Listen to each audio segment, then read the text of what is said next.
ماشاءالله زموږ مسجد اقصی بایپاس کې د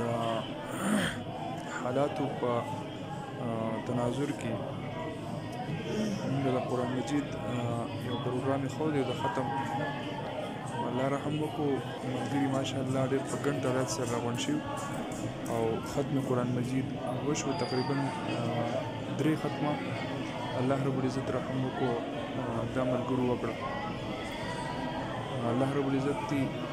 د دا قرآن خواني د ختم قرآن الله رب العزت په خپل دربار کې قبول منظور کړي. الله رب العزت دې دا کومې تیارې راغلي دي د بیمارو نه الله رب العزت دا ټولې بیمارۍ دا وباګانې الله رب العزت په خپل قدرت سره د امت مسلمان ختم کړي. او زنانو ته هم دا درخواست دی څوک دا اوري نو هغه زنانه دي په کورونو کې د روژو اهتمام وکړي، نارینه دي وکړي او څونه کېدای شي قرآن تلاوت طرف ته رجوع او د قرآن مجید تلاوت او ختمونه په کورونو کې شروع کړي، د آیت کریمې ختمونه شروع کړي. الله رب العزت دې خپل رحم و کرم وکړي.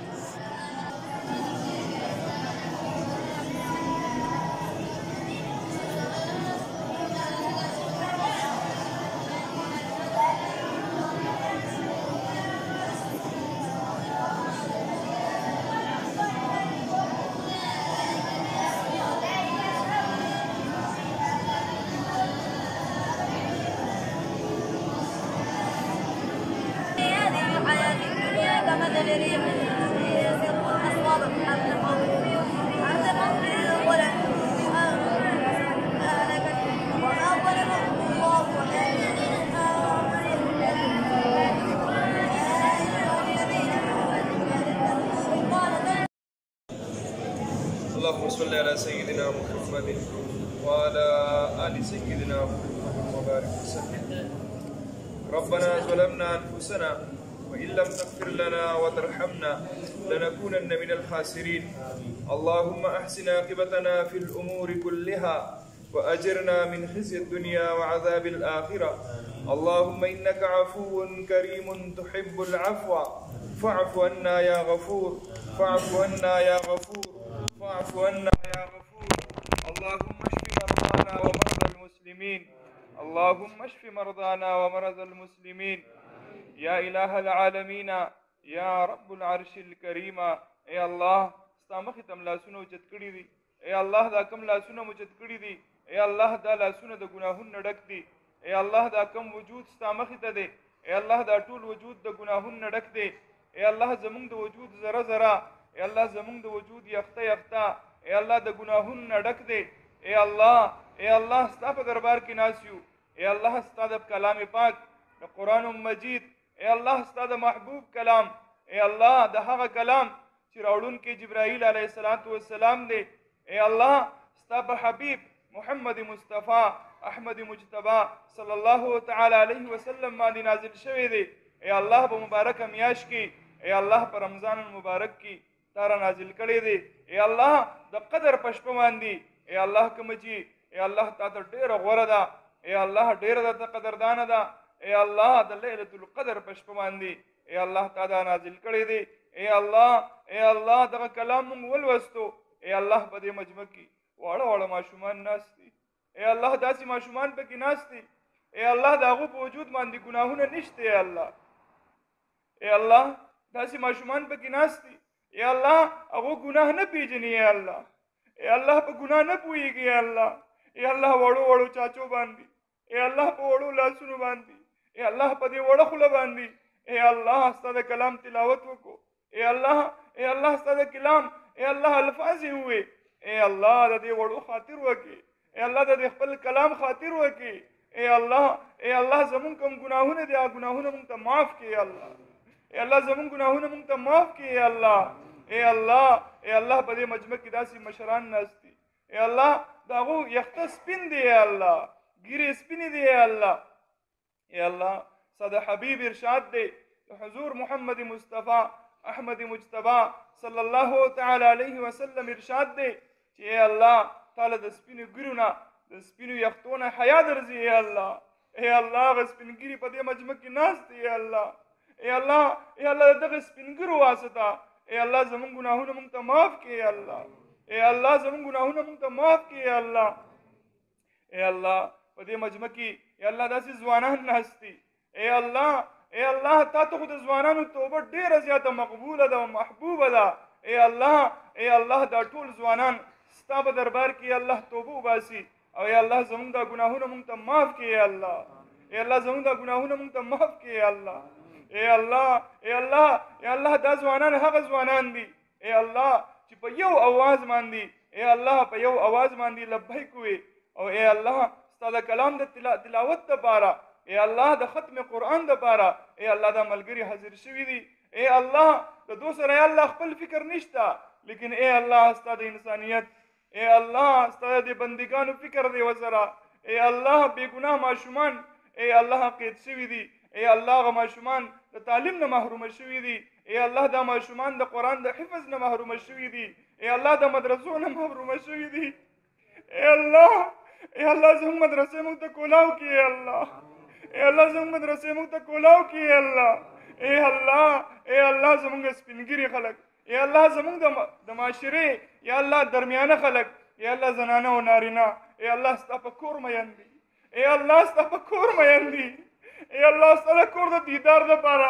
اے الله خپل مال او جان خرچ کوي اے الله قرضونه کوي او کشتونه اچوي اے الله ستا د کور د دیدار دپاره اے الله دو بهر ملک ته ځي اے الله یقینا اے الله دا زموږ د ګناهونو صله ده اے الله موږ دومره بېکاره شو اے الله دومره وغورځېدو اے الله تا د خپل کور دروازې په موږ بندې کړې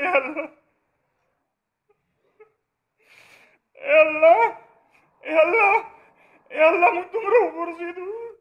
اے الله موږ د خپلو ګناهونو توبه وباسو اے الله د خپل کور دروازې کولاو کړې اے الله د خپل کور دروازې کولاو کړې اے الله په موږ چې به څه مسله راله اے الله ستا کور ته به درغلو اے الله د خپلو مسلو دپاره هم ستا نه دعا غوښته اے الله تا خپل کور په موږ باندې بند کړو اے الله یقینا زموږ د ګناهونو په وجه داسې وشوه اے الله دا ګناهونه نه موږ توبه وباسو اے الله د ټول امت مسلمه د طرفه اے الله موږ لاسونه اوچت کړي دي اے الله ستا مخې ته الله حاضر شوي یو اے الله خپل ګناهونه درته پیش کوو اے الله زموږ سره نور څه نشته اے الله نیکي رازونه نشته اے الله منځونه هم د هغه درجې نه دي چې ستا په دربار کې پیش کړو اے الله اوښکې دي اے الله د سترګو نه مخکې بهي اے الله ستا په دربار کې دا اوښکې پیش کوو اے الله ستا د حبیب ارشاد دی اے الله چې د کومې سترګې نه اوښکې وبهیږي اے الله ته به د جهنم اور حراموي اے الله زموږ د سترګو نه اوښکې تویېږي اے الله په دې مسجد کې واړه ماشومان ناست دي اے الله مشران پکې ناست دي اے الله ستا مخې ته م لاسونه اوچت کړي دي اے الله زموږ د وبا ختمه کړي اے الله دا کومه بیماري دې راوستې ده یقینا اے الله زموږ د ګناهونو په وجه راغلې ده اے الله موږ توبه وباسو اے الله زموږ په وجه باندې الله کمزور لا اے الله ماشومان لا عذاب مهر کړي اے الله عذاب ولا مهر کړي اے الله په موږ چې به مسله راله اے الله څوک به عمرې لتله حج لوتله موږ به ورته وایي زما د حبیب محمد مصطفی احمد مجتبی صلی الله تعالی علیه وسلم پر روضه سلام ووایا اے الله ته دومره ناراضه شوې اے الله ته دومره ناراضه شوې چې د خپل حبیب سلام دی الله په موږ بند کړو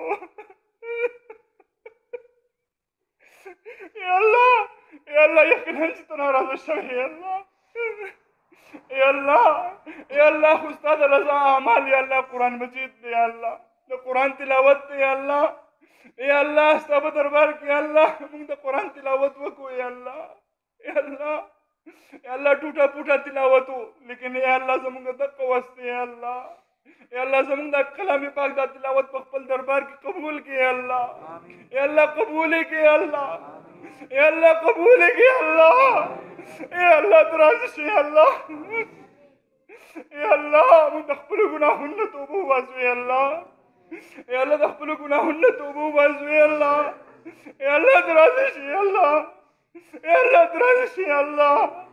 اے الله څنګه ملونو ته مه ګورې یا الله خپل رحم ته وګورې یا الله اے الله تو خو هغه ذات یې یا الله اے الله تو خو هغه ذات یې اے الله چې تا غټ غټ کافرانو ته یا الله هدایت نصیب کړی دی ګناهونه دې ولې معاف کړي دي اے الله د نبی علیه الصلاۃ والسلام تر وجونکې یا الله وحشي ته تا هدایت نصیب کړی دی یا الله دا ګناه دې معاف کړي ده یا الله موږ خو دومره هم ګناهګار نه یو یا الله یا الله موږ خو ستا د حضور محمد مصطفی احمد مصطفی صلی الله تعالی علیه وسلم عاشقان یو یا الله یا الله موږ خو ستا د حبیب عاشقان یو یا الله یا الله موږ خو چې پیدا شوي یو یا الله ستا کلمه هم ویلې ده یا الله یا الله ستا د حبیب کلمه هم ویلې ده یا الله موږ چې پیدا شوي یو موږ صرف دینداري لیدلې ده یا الله یا الله ستا په دین باندې یا الله خپل سر قربانونکي یا الله یا الله که څه کمې کوتاهي شوي یا الله توبه وباسو یا الله یقینا یا الله تا غرب یا الله ستا رضا کول ضروري دي یا الله موږ ستا په دربار کې توبه وباسو یا الله یا الله ته زموږ نه راضي شي یا الله دا راغلی شوی کوم عذاب دی یا الله یقینا موږ ته پته ده زموږ د ګناهونو په وجه دی اے الله دا ګناهونه موږ ته معاف کړي اے الله دا ګناهونه موږ ته معاف کړي او یا الله ته زموږ نه راضي شي اے الله دا کومې تیارې دي راوستې دي اے الله دا خلک په کورونو کې قید شوي دي اے الله خلک د رزق پسې حیران دي اے الله خلک محتاج دي اے الله اے الله ستا په دربار کې سوال کوو اے الله دا تیارې ختمې کړي اے الله یا الله د صحت رڼاګانې راولې اے الله یا الله د صحت رڼاګانې راولې اے الله اے الله ته زموږ نه راضي شي او تاسې راضي شي چې بیا چېرته ناراضه مه شي او وخت په ځنکدن دا کلمه را نصیب کړي لا اله الا الله محمد رسول الله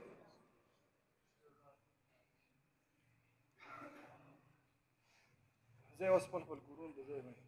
په کور کې زنانو ته هم ووایه چې روجې ونیسي دې لپاره او د الله تعالی نه وغواړي د خپل ګناهونو معافي ته وغواړي انشاءالله الله رحیم کریم ذات الله به رحم کوي